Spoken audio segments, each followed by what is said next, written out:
The Northern Territory is a place of extremes, from the deserts of Central Australia right up to the tropics at the very top of the territory. But no place sums up the beauty of this place like Kakadu National Park.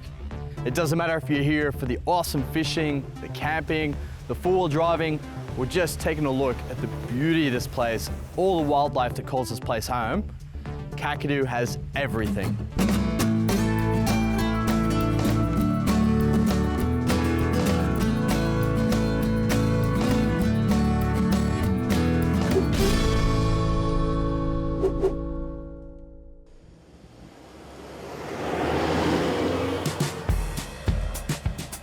Set like the mystical jeweled heart of some ancient statue in the bosom of the top end, Kakadu is many things to many people.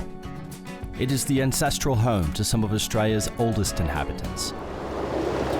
A natural Eden nestled between the Arnhem Plateau and the broad floodplains to the west. A country as rich in minerals as it is in natural swimming holes protected from the ubiquitous saltwater crocodiles. Intriguingly, and perhaps because of the massive uranium deposits that litter the eastern fringe of the park, much of this land is known to the Aboriginals as sickness country, but to the modern traveller, it is one of the most striking landscapes on the continent. A massive park by any standard, Kakadu is known for the waterfalls that cascade off the edge of the Arnhem Plateau, and for the intricate waterways that flood and run north via the South Alligator River to Van Diemen Gulf. Just pulled up to Garnamar campsite. This is going to be our base of operations for exploring Jim Jim Falls and Twin Falls a little bit further south in the park. This is also a great place to drop the boat because the track's going to get a little bit more interesting from here on out. A little bit of four-wheel drive, maybe some low range. It's supposed to be a decent creek crossing there too. This campground is perfectly placed for this. We're ringed by the Arnhem Land escarpment. And this is where all the water flows into the floodplains that define most of Kakadu. Brings the bird life, saltwater crocodiles, of course, and the people to come and see everything. But this right here, this is where all the beauty of Kakadu really begins, up on that escarpment. As much fun as it is having a boat with you in the top end, it felt freeing to drop it off at Garnamar and make our way deeper into the park, the D-Max really singing now. Kakadu was, in my head, a fairly pedestrian park in terms of four-wheel driving. But most of the tracks into waterfalls in the park require a four-wheel drive, and some of them are fairly technical. The landscape here is grandiose and aloof. The Arnhem Escarpment is a massif of 2.5 billion year old granite, half as old as the Earth. The scale is too great to explain, to fathom from afar. You have to be here to truly merge with it. No place exemplifies this more than Jim Jim Falls. The track end cuts through dry, desert country, parched after months without rain.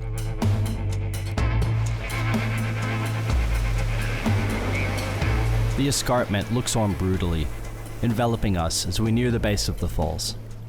You'd never guess what's at the end of this track though. It feels too barren out here for a shady, black swimming hole to be waiting. Mate, this is what I'm talking about. Getting into four-wheel drive, getting out on the tracks, and right up close to this landscape.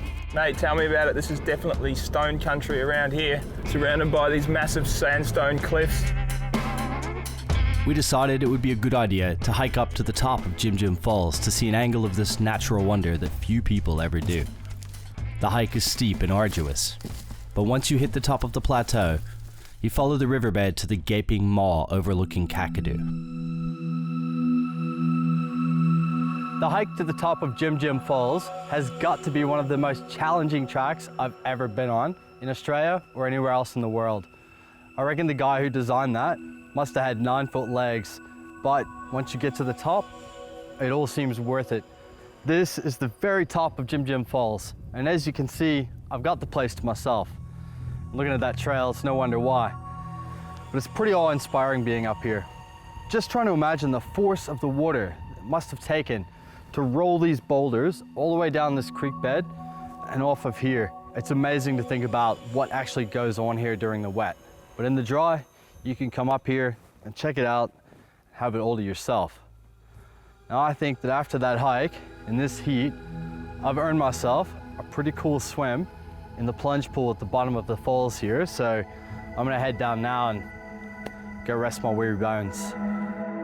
Even in the middle of the dry, there's a brutality to the landscape here.